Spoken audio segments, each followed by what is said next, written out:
श्री स्वामी समर्थ. काही लोक वर्षानुवर्ष सेवा करतात, तरी देखील फळ मिळत नाही. आणि काही लोक फक्त एका महिन्यात आयुष्य बदलतात. काय आहे हे गुपित?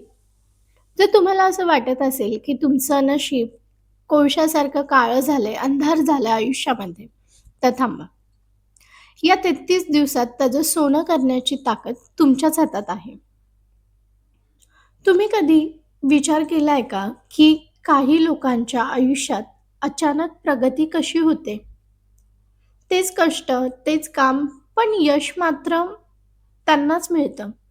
आणि तुम्ही रात्रंदिवस मेहनत करताय, स्वामींचं नाव घेताय, तरीही पदरी निराशा का? आज या क्षणी हे थांबवणार आहे तुमचे विचार. कारण की हा अधिक मास सामान्य महिना नाही आहे. हा पुरुषोत्तम मास आहे. जर तुम्ही या 33 दिवसात ही एक चूक केली, तर पुढची 3 वर्ष तुम्हाला पश्चाताप करावा लागू शकतो. पण जर हे 3 नियम पाळले, तर स्वामी तुमच्या पाठीशी कायम राहतील. तर आज प्रत्येक घरामध्ये एकच अवस्था आहे की पैसा येतो, टिकत नाही, मुलांची चिंता, आरोग्याच्या तक्रारी आणि सगळ्यात महत्त्वाचं म्हणजे मनाची अशांती. रात्री झोपताना डोक्यात विचारांचे चक्र सुरू होतात. माझं कसं होणार? मीच का? कोणासमोर हात पसरण्याची वेळ येऊ नये, एवढीच माफक अपेक्षा असते आपली. पण आपली परिस्थिती अशी येते की हतबल व्हायला होतं. अशा वेळी आपण देवाला दोष देतो. पण आपण हे विसरतो की निसर्गाने आपल्याला बोनस वेळ दिलेला आहे, स्वतःला सावरण्यासाठी. तो काळ म्हणजे अधिक मास. लोकांना वाटतं की अधिक मास म्हणजे फक्त दान, धर्म. पण त्याही पलीकडे एक विज्ञानावर आधारित आध्यात्मिक आहे. या महिन्यात सूर्याची गती आपल्या शरीरातील ऊर्जा याचा संबंध बदलतो. याला मळमास का म्हणतायत माहिती आहे का?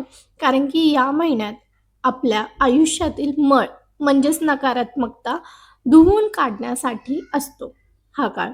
तर 33 कोटी देवांचे वास्तव्य या महिन्यात पृथ्वीवरती असते. पण आपण काय करतो, की आपण जुन्याच पद्धतीने जगत राहतो. या व्हिडिओमधून मी तुम्हाला असे 3 नियम सांगणार आहे, जे तुमच्या पूर्वजांनी कदाचित गुपित ठेवले असतील. तर स्वामी समर्थ म्हणतात, की "भिवू नकोस, मी तुझ्या पाठीशी आहे." पण ते पाठीशी केव्हा असतात? जेव्हा आपण त्यांच्या शक्तीला आपल्या कर्मांची जोड देतो. स्वामींना अशक्य शब्द मान्य नाही.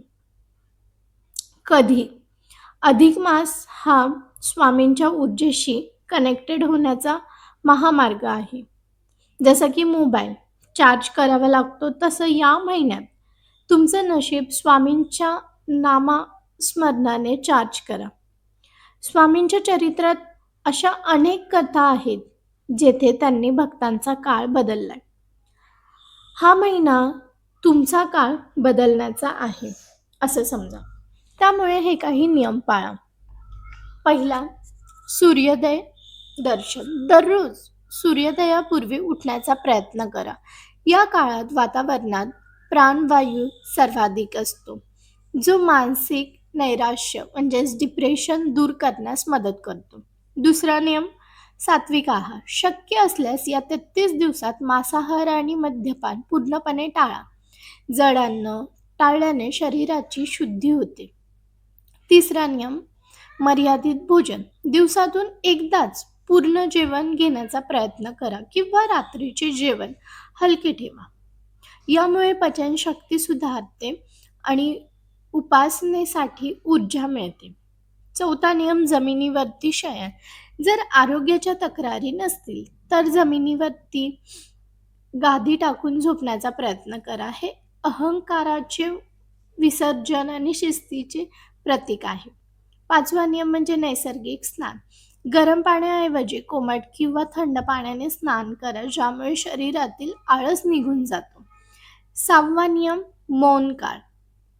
म्हणजेच दिवसातील किमान 30 मिनिटं तरी मोबाईल आणि लोकांपासून थोडासा दूर राहून पूर्णपणे मौन पाळा. स्वतःशी फक्त संवाद साधा. 7वा नियम क्रोध नियंत्रण. रागाच्या भरात कोणालाही अपशब्द वापरणार नाही असा निश्चय करा. राग आपली पुण्याई जाळतो. 8वा नियम निंदा टाळणं. निंदा परोपकार मनाची एकाग्रता वाढवतात. 9वा नियम नामाचा जप. चालता, बोलता, काम करता मनातल्या मनात श्री स्वामी समर्थ नामाचा जप किंवा तुमचे जे इष्टदेवता आहेत त्यांचा जप करा. 10वा नियम ग्रंथ वाचन. स्वामी चरित्र सारामृत किंवा इतर कोणत्याही आध्यात्मिक ग्रंथाचे रोज एक अध्याय तरी वाचन करा. 11वा नियम अन्नदान. शक्य असेल तेव्हा एखाद्या भुकेलेल्या व्यक्तीला किंवा प्राण्याला अन्न द्या. हे सगळ्यात मोठं दान आहे. 12वा नियम मुक्या प्राण्यांची सेवा. पक्ष्यांसाठी गच्चीवरती किंवा बाल्कनीमध्ये पाणी ठेवा किंवा मुंग्यांना साखर, पीठ टाका. निसर्गाशी जोडलेले जगण्याचा हा सोपा मार्ग आहे. 13वा नियम 33 वस्तूंचे दान. परंपरेनुसार 33 वस्तू दान केल्या जातात. उदाहरणार्थ अननसचे. पण तुम्ही 33 वह्या, पेन किंवा झाडे लावू शकता. ते प्रॅक्टिकल ठरेल. 14वा नियम म्हणजे घराची स्वच्छता. केवळ देवघर नाही तर घराचा प्रत्येक कोपरा स्वच्छ ठेवा. जिथे स्वच्छता असते तिथे सकारात्मक ऊर्जा टिकते. 15वा नियम वडीलधाऱ्यांचा सन्मान. घरातील ज्येष्ठांशी किमान 15 मिनिटं तरी प्रेमाने गप्पा मारा. त्यांचे आशीर्वाद घ्या. हे कोणत्याही मंत्रापेक्षा जास्त प्रभावी आहे. 16वा नियम दीपदान. रोज संध्याकाळी तुळशीजवळ आणि आपल्या घराच्या उंबऱ्यावरती दिवा लावा. दिवा हे ज्ञानाचे आणि आशेचा प्रतीक आहे. 17वा नियम अंघोळ करताना किंवा भांडी घासताना पाणी वाया घालवू नका. जल हीच देवता आहे असे मानून त्याचा वापर करा. 18वा नियम व्यसनमुक्ती. जर तुम्हाला एखादे वाईट व्यसन असेल तर हा महिना ते सोडण्यासाठी सर्वात उत्तम काळ आहे. स्वामींच्या शक्तीचा आधार घ्या. 19वा नियम सकारात्मक संकल्प. रोज सकाळी उठल्यावरती आजचा दिवस मी आनंदी घालवणार आणि कोणालाही दुखवणार नाही असा एक छोटासा संकल्प करा. 20वा नियम म्हणजे कृतज्ञता. रात्री झोपण्यापूर्वी स्वामींना दिवसात घडलेल्या चांगल्या गोष्टींबद्दल थँक्यू म्हणा, धन्यवाद माना आणि तुमच्या चुकांबद्दल देखील क्षमा मागा. तर हे नियम तुम्हाला त्रास देण्यासाठी नाही आहेत, तर तुमच्या आयुष्यात एक डिसिप्लिन, शिस्त आणण्यासाठी आहेत. जर शारीरिक कारणामुळे एखादा नियम पाळता आला नाही तर स्वतःला दोष देऊ नका. स्वामींना तुमचे बाह्य कर्मकांड नाही तर तुमचा मनाचा भाव महत्त्वाचा असतो. त्यामुळे बघा की वेळ हा कोणासाठीही थांबत नाही.